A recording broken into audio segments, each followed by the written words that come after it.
Middle east में लगातार चल रहे तनाव के बीच ईरान के supreme leader Ayatollah Ali Khamenei ने हाल के हमलों के लिए इसराइल और उसके सहयोगी अमेरिका के खिलाफ कानूनी कार्रवाई का आदेश दिया है। जी हाँ, ईरानी मीडिया के अनुसार खामेनी ने ईरानी कोर्ट के अधिकारियों को निर्देश दिया है कि वे इसराइल और अमेरिका के खिलाफ हाल के हमलों को लेकर मुकदमा दर्ज करें। ये हमले, जिनमें ईरान के परमाणु ठिकानों और सैन्य प्रतिष्ठानों को निशाना बनाया गया था। 13 जून 2025 को इसराइल ने ऑपरेशन राइजिंग लॉयन के तहत इन हमलों को शुरुआत की। इसके बाद तेहरान सहित कई शहरों पर हवाई हमले किए गए। ईरानी सूत्रों ने दावा किया है कि इन हमलों में 935 से ज्यादा लोग मारे गए, जिनमें नागरिक और सैन्य अधिकारी शामिल हैं। खामेनी ने इसराइल और अमेरिका को कड़ी चेतावनी दी। उन्होंने कहा कि ईरान ने कतर में अमेरिकी सैन्य अड्डे अल उदैद एयरबेस पर मिसाइल हमले करके अमेरिका को करारा थप्पड़ जड़ा। खामेनी ने कहा कि ये हमले ईरान की जीत का प्रतीक है।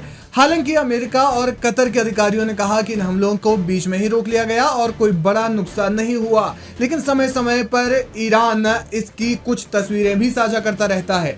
अयातुल्ला अली खामेनी ने इस दौरान कहा कि इस क्रूर हमले के लिए इस्राएली शासन और उसके सहयोगी अमेरिका के खिलाफ मुकदमा दर्ज किया जाना चाहिए। न्यायपालिका को चाहिए कि इस पर तत्काल कानूनी कार्रवाई शुरू करे। ईरानी न्यायपालिका प्रमुखों और वरिष्ठ अधिकारियों के साथ बैठक में खामेनी ने कहा, जो अत्याचार हुआ है वो केवल एक सैन्य या राजनीतिक हमला नहीं है, बल्कि ये पूरी ईरानी जनता पर किया गया एक अपराध है। हमें इसे केवल एक सुरक्षा के नजरिए से नहीं देखना चाहिए, बल्कि न्यायिक दृष्टिकोण से भी देखना होगा। ये केवल हमला नहीं, बल्कि हमारी राष्ट्रीय गरिमा पर चोट है। इसका जवाब कानूनी और ठोस होना चाहिए, ताकि दुनिया देखे कि ईरान अपने सम्मान और अधिकारों की रक्षा करना जानता है। World-class faculty, cutting-edge labs and immersive learning. A vibrant campus life beyond the classroom. SGT University, nurturing future leaders. आपको बता दें कि इसराइल और अमेरिका के हमलों के बाद ईरान वैश्विक मंच पर सहयोग जुटा रहा है। हाल ही में शंघाई सहयोग संगठन में ईरान के विदेश मंत्री अब्बास अरागची ने अमेरिका और इसराइल के आक्रामक रवैये के बीच सुरक्षा समन्वय के लिए एक स्थायी तंत्र की स्थापना का प्रस्ताव रखा। उन्होंने एससीओ के सामने एक सैन्य गठबंधन की मांग रखी। उन्होंने कहा कि वैश्विक स्तर पर एक ऐसा ताकतवर मंच होना चाहिए जो पश्चिमी दखलंदाजी और सैन्य हमलों का प्रभावशाली जवाब दे सके। चीन और रूस पहले से ही अमेरिकी दबाव का सामना कर रहे हैं, और अगर ईरान की इस मांग पर अमल किया जाता है तो ये इसराइल और अमेरिका के लिए एक बड़ा झटका साबित हो सकता है। शंघाई सहयोग संगठन में भारत, चीन, रूस, Pakistan, Kazakhstan, Uzbekistan, Kyrgyzstan, Tajikistan और अब ईरान जैसे अहम सदस्य हैं, लेकिन ये संगठन अब तक एक गैर सैन्य क्षेत्रीय सहयोग मंच के रूप में काम करता आया है। ईरान चाहता है कि मंच अब सुरक्षा के क्षेत्र में भी ठोस कदम उठाए। अब ईरान के supreme leader Ayatollah Ali Khamenei ने इसराइल और अमेरिका के खिलाफ मुकदमा दर्ज करने के आदेश दिए हैं।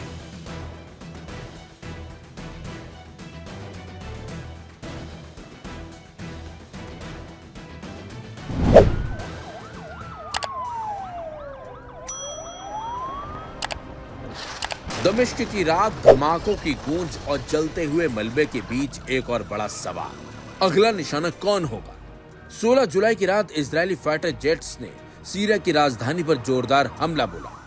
रक्षा मंत्रालय, राष्ट्रपति महल के आसपास के इलाके, सब कुछ इजरायली जेट्स के निशाने पर थे। इन हमलों में कई लोगों की मौत हो गई, जबकि कई लोग घायल हो गए। सीरिया पर हुए हमलों के बाद ईरान का गुस्सा 7वें आसमान पर है। ईरान के विदेश मंत्री अब्बास अरागची ने इसे बेकाबू आक्रामकता कहा और सीधा सवाल दागा कि अब अगली राजधानी कौन? जी हाँ, इजरायली हमलों से दमिश्क के लोग सहमे हुए हैं। अस्पतालों में अफरा तफरी है और इमारतें खंडर में बदल चुकी हैं। इजरायल ने दावा किया कि वो सौदा क्षेत्र में दुरूद समुदाय की सुरक्षा के लिए कार्रवाई कर रहा था, लेकिन सीरिया और उसके सहयोगी इस बयान को महज जस्टिफिकेशन कह रहे हैं। सीरिया ईरान का रणनीतिक साथी रहा है और अब ईरान साफ कर चुका है कि ये हमले सिर्फ दमिश्क नहीं, बल्कि पूरे क्षेत्र की शांति पर हमला है। इसी बीच ईरान के सुप्रीम लीडर अली खामेनी का भी बड़ा बयान सामने आया, जिसमें उन्होंने कहा कि कूटनीतिक और सैन्य दोनों ही क्षेत्रों में ईश्वर की इच्छा से हम जब भी प्रवेश करेंगे, पूरी ताकत से प्रवेश करेंगे। ईरान के विदेश मंत्री अब्बास अरागची का भी बड़ा बयान सामने आया, जिसमें उन्होंने कहा कि दुर्भाग्य से ये सब पहले से ही अनुमान लगाने योग्य था। अगली राजधानी कौन सी है? उग्र इजरायली शासन कोई सीमा नहीं जानता और केवल एक ही भाषा समझता है। इस क्षेत्र सहित दुनिया को इसकी बेलगाम आक्रामकता को खत्म करने के लिए एकजुट होना चाहिए। ईरान सीरिया की समृद्धता और क्षेत्रीय अखंडता का समर्थन करता है और हमेशा सीरियाई लोगों के साथ खड़ा रहेगा। Aim right, achieve big. At KR Mangalam University, we provide you the platform to turn your dreams into reality. At KR Mangalam University. Syria पर हो रहे हमलों को लेकर ईरान सीधे तौर पर सीरिया के साथ खड़ा हो गया और इजराइल को खुली धमकी भी दे रहा है। दक्षिणी सीरिया के सोइदा शहर में द्रुज लड़ाके और सरकार की सेना के बीच हिंसक झड़पें हो रही हैं, जिसमें अब तक सैकड़ों लोग मारे जा चुके हैं। द्रुज लोग एक अलग धर्म मानते हैं जो इस्लाम से जुड़ा है और ये सीरिया, लेबनान और इजराइल में रहते हैं। इजराइल के द्रुज लोग भी सीरिया के द्रुज की मदद की मांग कर रहे हैं। बता दें आपको, द्रुज नागरिक अरब ही माने जाते हैं। इस समुदाय की उत्पत्ति 11वीं सदी के दौरान मिस्र में हुई थी। यह समुदाय सीरिया, लेबनान, जॉर्डन और इजराइल में है। इसकी तादाद करीब 10 लाख है। ये समुदाय इस्लाम या यहूदी धर्म को नहीं मानता, बल्कि एक अलग धर्म को मानता है।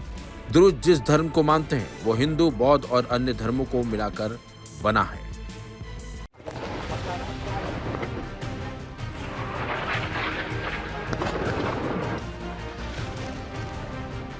मिडिल ईस्ट में पिछले कुछ साल से कई मोर्चों पर युद्ध छिड़ा हुआ है।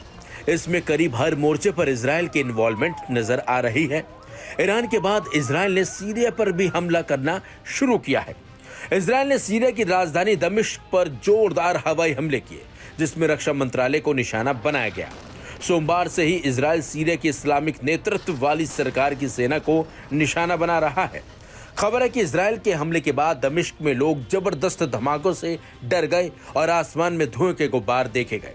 सीरिया की सरकारी मीडिया ने बताया कि ये हमले इजराइल ने किए हैं, जबकि इससे पहले इजराइल के रक्षा मंत्री ने खुद चेतावनी दी थी कि सीरिया पर दर्दनाक हमले होंगे। गाजा और ईरान के बाद इजराइल ने जिस तरह से सीरिया पर घातक हमले किए हैं, उससे पूरी दुनिया हिल गई। बुधवार को सीरिया की राजधानी दमिश्क पर भीषण हवाई हमले किए गए, जिसमें रक्षा मंत्रालय का एक हिस्सा नष्ट हो गया।